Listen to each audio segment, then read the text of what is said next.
এই আসিয়া এই দৃশ্য আমরা ভুলে যাব। এই যে মেয়েটা কাতরাতে কাতরাতে মারা গেল আজকে, বেশি দিন সময় লাগবে না, 1 মাস 2 মাস হাইয়েস্ট 3 মাস। এর আগেও বহু ইস্যু আমরা এসেছে ভুলে গেছি, একটার পর একটা এসেছে, একটার পর একটা ভুলে গেছি আমরা। আপনারা দেখে নিয়েন 3 মাসের মধ্যে এই মেয়েটাকে সবাই ভুলে যাবে এবং যাবো ভবিষ্যতে। লিখে নেন আপনারা, এই বাচ্চার কথা কেউ মনে রাখবে না, এই বাচ্চাটার কথা কেউ মনে রাখবে না। 3 মাস পরে, 6 মাস পরে, 1 বছর পরে আরো নতুন ইস্যু আসবে, আরো নতুন পাপ হবে, আরো বড় বড় ঘটনা ঘটবে। এরপরে মানুষ এই বাচ্চাটাকে ভুলে যাবে। এই বাচ্চাটা কি তার মৃত্যু যন্ত্রণা ভুলতে পারবে? তার সম্মানহানি ভুলতে পারবে? তার পিতামাতাকে ভুলতে পারবে? এখন প্রশ্ন হচ্ছে, তার পিতাকেও যদি আমরা জিজ্ঞাসা করি, ইসলামে রেপের শাস্তি হচ্ছে মৃত্যুদণ্ড, আর ব্যভিচারের শাস্তি হচ্ছে অর্ধেক কোমর পর্যন্ত পুঁতে পাথর নিক্ষেপ করে হত্যা করা। এবং বিবাহিত ব্যক্তি হলে এই শাস্তি, অবিবাহিত হলে 100 বেত্রাঘাত, 1 বছরের নির্বাসন এবং সমাজ থেকে বয়কট করা, আর ধর্ষণ হলে সরাসরি মৃত্যুদণ্ড। 3 মাস সময় লাগার কথা না, 3 দিনের মধ্যেই করা সম্ভব। এটা শরিয়া আইন, এটা আল্লাহ রাব্বুল আলামিনের শরিয়া বিধান। এখন তারাও কি এটাতে রাজি হবেন? যারা শোক প্রকাশ করছেন তারা কি এই বিধানটা কার্যকর করতে রাজি হবেন? ধর্ষককে সবার সামনে প্রকাশ্যে মৃত্যুদণ্ড দেওয়া হোক, শরিয়া আইন কার্যকর করা হোক? রাজি হবেন না। কারণ আপনারা বলবেন এটা করতে গেলে বাংলাদেশ থেকে মৌলবাদী রাষ্ট্র হয়ে যাবে। তো সমস্যার গোড়ায় আপনারা যেতে চান না, ডালপালা নিয়ে নাড়াচাড়া করেন। জেনা ফ্রি মিক্সিংটাকে উন্মুক্ত করে দেয়া হলো, ছেলে মেয়ের অবাধ বিচরণটাকে উন্মুক্ত করে দেওয়া হচ্ছে। একটা চরম ক্ষুধার্ত মানুষদের সামনে যদি আপনি খাবারকে উন্মুক্ত করে রাখেন, এরপরে যদি কেউ জোর করে খাবার খেয়েও ফেলে, শুধু কি আপনি খাদকের দোষ দিবেন? পুরো সিস্টেমটাই দায়ী, পুরো সিস্টেমটাই দায়ী এখানে।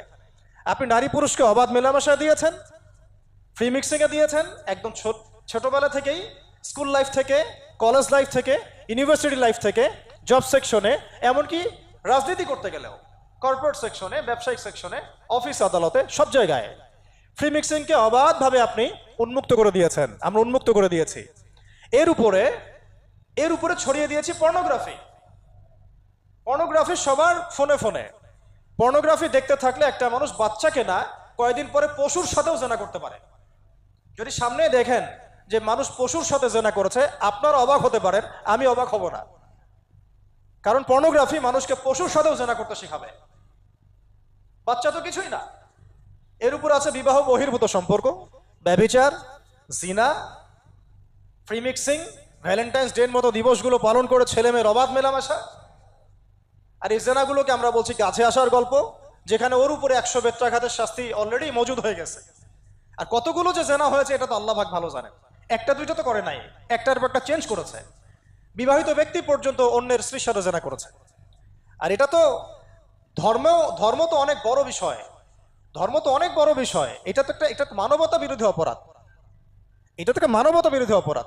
এখন সমস্যা কি এক কেন্দ্রিক? এটা বহুমুখী সমস্যা। ফ্রি মিক্সিং রেখেছেন, পর্ন চালু করে দিয়েছেন, এবং সবচেয়ে বড় কথা, এর শরঈ বিচারটুকু নিশ্চিত হচ্ছে না। তাহলে সমাজের মধ্যে এগুলো কমবে না বাড়বে? সিম্পল, সমাজের মধ্যে এগুলো বাড়বে। 6টা কাজ করেন, ইনশাআল্লাহ তাআলা কমে যাবে। প্রথমত, শরঈ পর্দা নিশ্চিত করেন। দ্বিতীয়ত, ফ্রি মিক্সিং বন্ধ করে দেন। তৃতীয়ত, আপনারা জেনার শাস্তি চালু করেন। চতুর্থত, সমকামিতা বন্ধ করেন, সমকামিতা বন্ধ করেন, এলজিবিটি বন্ধ করেন। পঞ্চমত, ব্যভিচারের যে রজম শাস্তি চালু করেন, শরঈ বিধান চালু করেন, পর্ন সাইটগুলোকে বন্ধ করে দেন, এবং সমাজে তাকওয়া, নৈতিকতা শিক্ষাটাকে বাড়িয়ে দেন। দেখেন সমাজে জেনা কমে না বাড়ে। কিন্তু কেউ এই সমস্যার গোড়ায় যাবে না। একটা ইস্যু আসবে, একটা ইস্যু যাবে। আজকে আপনার বোন তো কালকে আমার বোন, কালকে অমুকের বোন, কালকে তার মেয়ে, নিজের ঘর পর্যন্ত চলে আসছে। আর কয়টা রিপোর্টই বা আমাদের সমাজের সামনে আসে? যে কয়েকটা রিপোর্ট সামনে এসেছে, এগুলো 50%ও না। বহু মেয়ে এগুলো বলতেও পারে না, লজ্জায়। আর আমি তো ওইসব মেয়েদের ব্যাপারে কথা বলা ছেড়ে দিয়েছি, যারা স্বেচ্ছায় নিজের ইজ্জতকে বিলি দেয়। তাদেরকে আমি আমার বোন পরিচয় দিতে লজ্জাবোধ করি। সমাজ থেকে গায়রত, ব্যক্তিত্ব, পর্দা, শালীনতা, হিজাব এগুলো উঠিয়ে দেওয়া হয়েছে। আপনারা কি দ্বীনি অঙ্গনের তসলিমা নাসরিন হতে চান নাকি? তারা কি দ্বীনি অঙ্গনে তসলিমা নাসরিন হতে চান? কেন আপনি একটা ছেলের সাথে হারাম সম্পর্কে জড়াবেন? কেন প্রেম করতে যাবেন? কেন আপনি তার সাথে বাইকে করে ঘুরতে যাবেন? কেন আপনি আপনার বন্ধুদের সাথে ফ্রি মিক্সিংয়ে ঘুরতে চলে গেলেন, 3 দিনের রাস্তা, 7 দিনের রাস্তা, 10 দিনের রাস্তা, অথচ আপনার উপর হজও ফরজ না মাহারাম ছাড়া। না আপনি পর্দা মানছেন, না মাহারাম মানছেন, আর সমাজে না আছে ইসলামী শরিয়া আইন অনুযায়ী বিচার, আর না আছে পর্ন বন্ধের উদ্যোগ, আর না আছে ফ্রি মিক্সিং বন্ধের উদ্যোগ। তো আপনার ইজ্জত চলে গেলে কে ফিরাই দিবে আপনাকে? আমি তো আপনার ভালোর জন্যই কথা বলছি। সমস্যা হচ্ছে আমরা সমস্যার গোড়ায় যেতে চাচ্ছি না।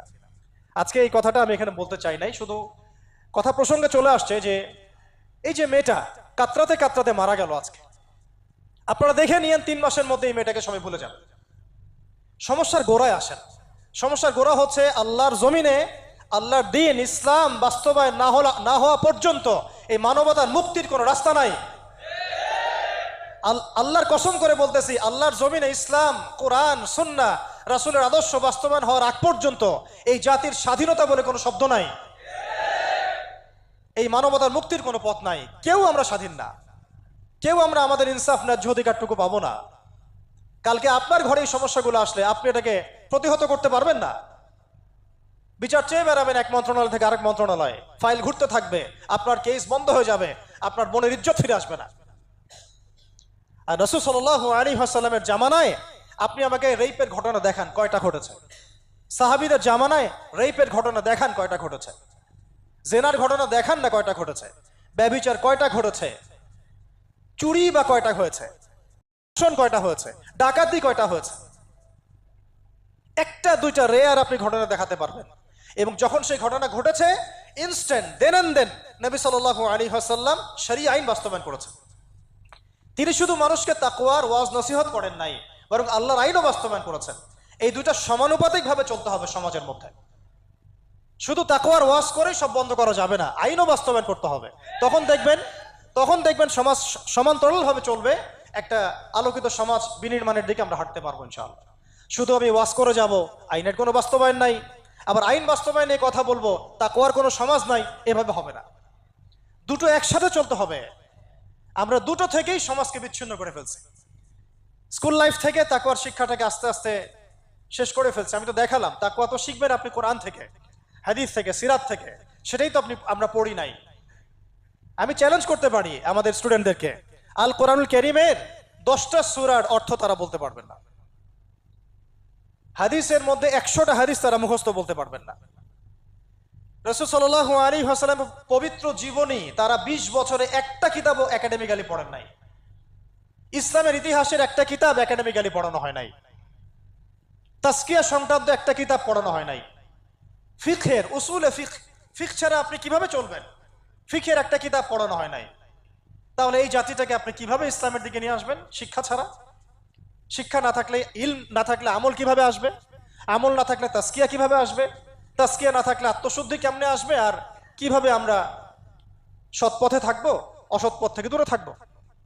কিভাবে আমাদের মধ্যে আল্লাহ ভীতি জাগ্রত হবে? আর আল্লাহ ভীতি যদি জাগ্রত না হয়, আমি গুনাহ থেকে কেন দূরে থাকবো? যার মধ্যে আল্লাহর ভয় নাই সে গুনাহ থেকে কেন দূরে থাকবে? তার মধ্যে তো আল্লাহর ভয় নাই। তা আমরা তাকওয়া বিবর্জিত সমাজ প্রতিষ্ঠার দিকে এত মেহনত করেছি বিগত প্রায় 50, 60, 70 বছর থেকে, কিন্তু আগামীর বাংলাদেশে আমরা এটা আর দেখতে চাই না।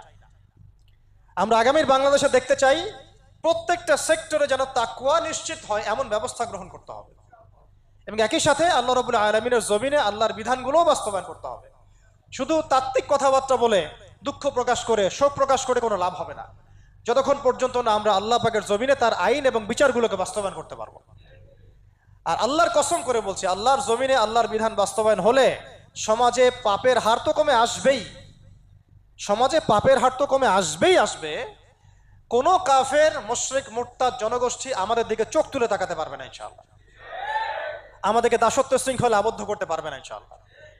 সব কথার শেষ কথা ভাই, যে আমরা দুনিয়াতে এসেছি লিমিটেড টাইমের জন্য। এই সময়টুকুতে যদি আমরা হেলায় ফেলায় দুনিয়ার জীবনটাকে নষ্ট করি, আমাদের দিনটাকে ঠাট্টা ছলে গ্রহণ করি, কোরআনকে মূল্যায়ন না করি, হাদিসকে মূল্যায়ন না করি, আল্লাহর দেয় এই সুযোগগুলো, রমাদান, এই কোরআন, এই তারাবি, তাহাজ্জুদ, এই সাদাকা, এই তাকওয়া, এগুলোকে মূল্যায়ন না করি, তাহলে ক্ষতিগ্রস্ত আমরা হব, আর কেউ হবে না। ক্ষতিগ্রস্ত এই পৃথিবীতে অন্য কেউ হবে না, বরং আমরাই হব। আল্লাহ পাক আমাদের সবাইকে পরকালীন চূড়ান্ত ক্ষতি থেকে আল্লাহ হেফাজত করেন, এবং দুনিয়াতে যে ফিতনা, ফাসাদ, এই রাহাজানি চলছে, এগুলো থেকে মুক্তির পথ যে একমাত্র ইসলাম, এইটা বোঝার তৌফিক আমাদেরকে দান করেন।